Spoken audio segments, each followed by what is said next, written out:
Hello everybody, welcome back to the McNutter Butters. I am Caitlin McNutt, and today I wanted to discuss with y'all the curriculum choice that we have made for our kindergartner for the 2021-2022 school year, which just, it's too many twos. It sounds plumb crazy. Alright, so this year we really wanted to do Rod and Staff, but Rod and Staff does not have a kindergarten program. If you see the title of this video, you know what we chose in its place. We have chose AOP lifepac for his kindergarten. And I want to also throw in there that yes, last year we did kindergarten with him as well with Sunlight, but I just did not feel like he got a good solid foundation last year. Not because of anything Sunlight did wrong, just it didn't feel like he got quite there, and that's okay. When we looked at Rod and Staff, I kind of glanced at their preschool stuff because I do have a 4-year-old that needed it anyway, and it seemed way too easy for him. But then I looked at their grade 1, and I'm like, that looks a little bit too challenging for him. But during the school year last year, I had got a sample of AOP lifepac language arts for him, and it seemed like it was not too easy, but not too challenging. It just seemed like that perfect fit. So that's what we got for him for this year, was the AOP lifepac kindergarten program, and I'm sure now you're tired of hearing me ramble and you would like to see what it is.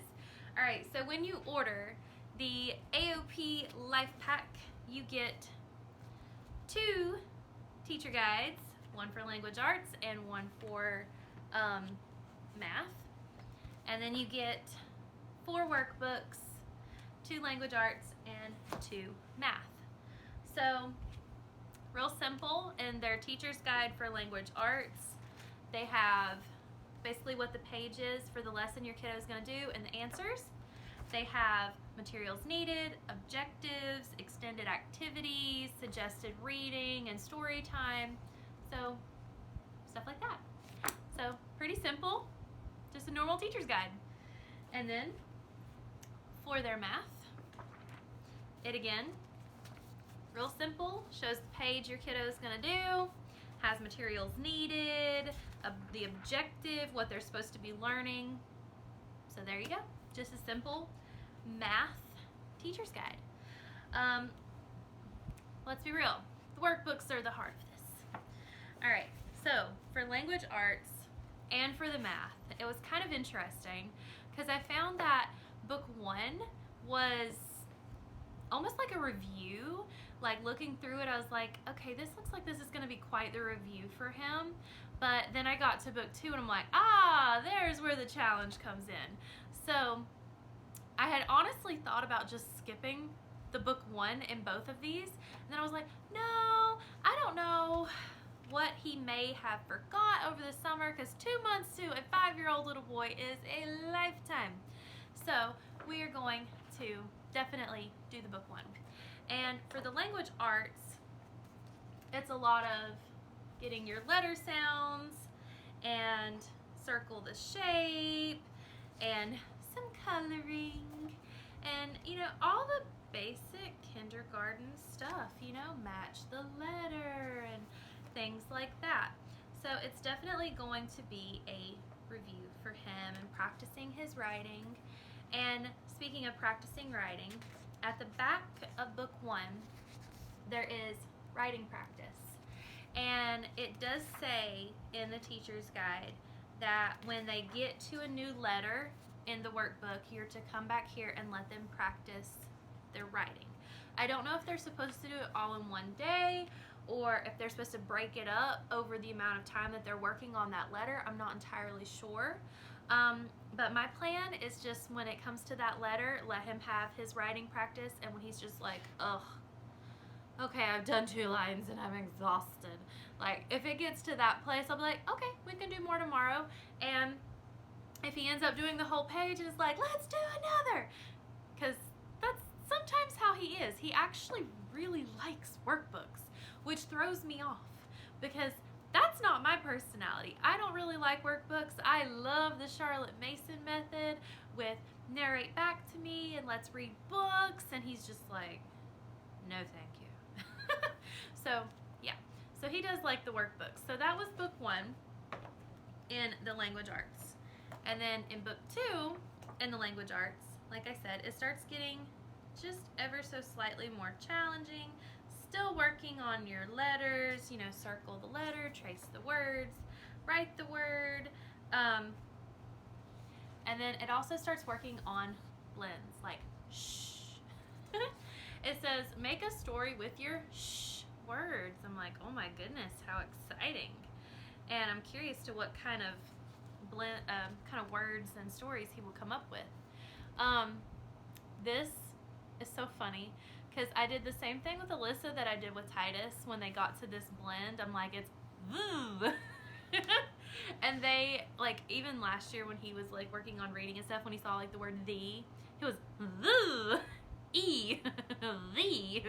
It was just so funny. I love that blend because it's just so hilarious to watch them make that sound. I just saw something y'all might find interesting.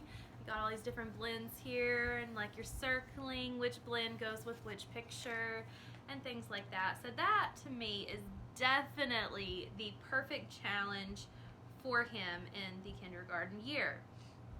Absolutely. And in the back of this second book is a few things. Let me see if I can get to the beginning of one of them to show you. All right, so we have tell me about you one more time with their name and their address. It says you did it. And we've got writing practice. So in the writing practice, we've got tracing and then writing below, starting off simple with their letters and then going into like their colors. So I'm excited about this, to work with him on that, and their numbers and just a few different words like big, little, tall, tallest. And then you have a story log where you write in the stories that we read together, and it's got quite a few spots for it, so that's good. And then we have my stories also in the back. And I kind of want, at the end of the school year, to cut out the my stories and either staple it or have it bound or something, because I think it'll be really interesting. And you got your title spot and then the spots below, to see what little stories he comes up with. I'm pretty excited about that. And I think that's it. Yep, that's it for the language arts. Book 1, book 2. All right, and then for the math, book 1 and book 2. Again, the book 1 seemed more like a review, but again, I don't know what he may have forgot over the summer. So it is, you know, tally marks, counting, writing your numbers, how many's there, write numbers 1 through 9, things like that. And then as it goes on more toward the middle, you start getting your addition and stuff like that. And he did really well with that last year, so I think it'll go great. And I know this is gonna sound so weird, but one thing I am looking forward to is him learning how to write his numbers in word form.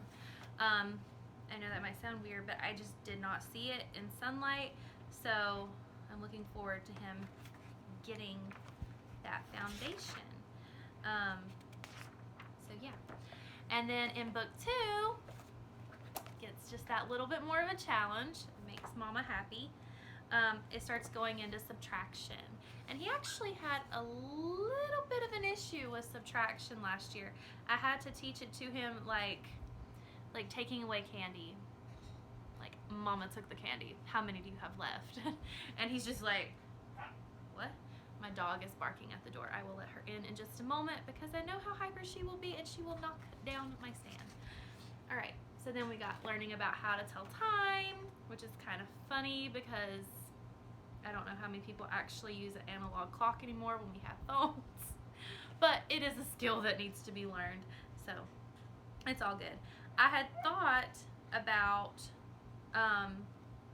getting a 1 through 100 chart, and then I saw that they started this kind of grid where you're writing in numbers, and I'm like, does it continue? And it most certainly does.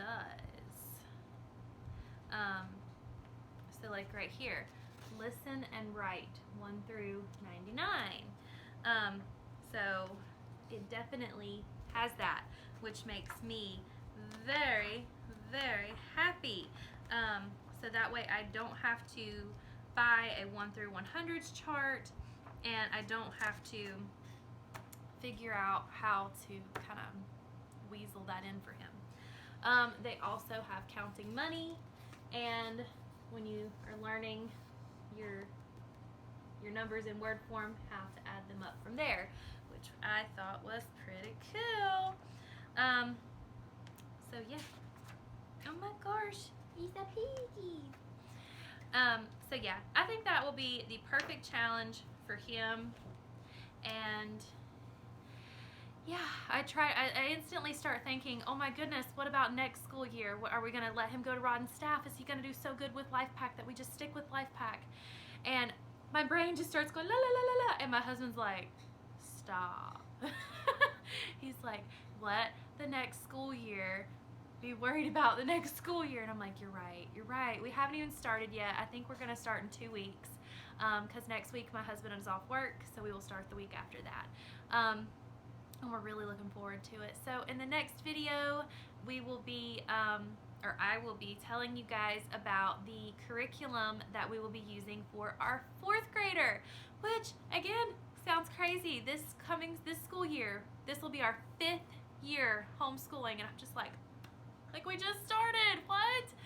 So it just seems crazy and wild to me, but you know what? This motherhood ride is a wild ride, and it just blows my mind every day. But alright guys, if you haven't already, please hit that like button. Be sure to subscribe. It's free to you, but it helps me, and we'll see you guys next time.